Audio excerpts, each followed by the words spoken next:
প্রতিবেশীর হাজত পূরণ করা। হযরত আবু হুরায়রা রাদিয়াল্লাহু তাআলা আনহু থেকে বর্ণিত, তিনি বলেন, রাসূলুল্লাহ সাল্লাল্লাহু আলাইহি সাল্লাম বলেছেন, যে ব্যক্তি কোনো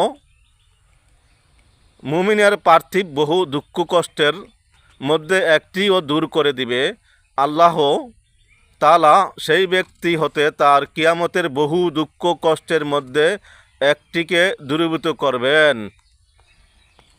যে ঋণদাতা ব্যক্তি কোনো নিঃস্ব ঋণগ্রস্তকে অবকাশ বা সহজ করে দিবে, আল্লাহ তাআলা তার জন্য ইহকাল ও পরকালে সব কিছু সহজ করে দিবেন।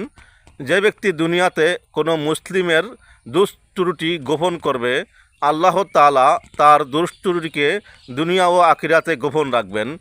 আর আল্লাহ তাআলা তার বান্দার সহায়ক থাকেন যতক্ষণ বান্দা তার ভাইয়ের সাহায্যে থাকে। মুসলিম, আবু দাউদ, তিরমিজি, ইবনু মাজাহ, আহমদ। সম্মানিত ভিউয়ার্স, আমরা বুঝতে পারলাম ঋণগ্রস্ত ব্যক্তিকে যদি কোনো লোক সহযোগিতা করে,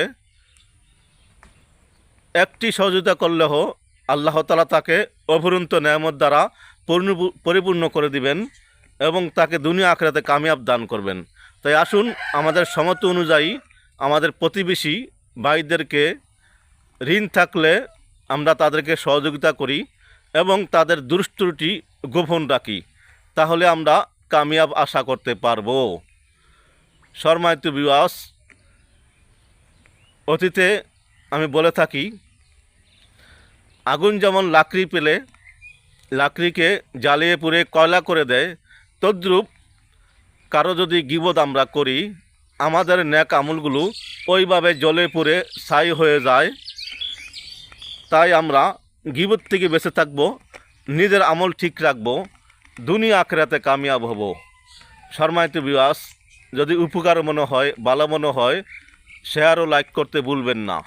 আসসালামু আলাইকুম ওয়া রাহমাতুল্লাহি ওয়া বারাকাতুহু।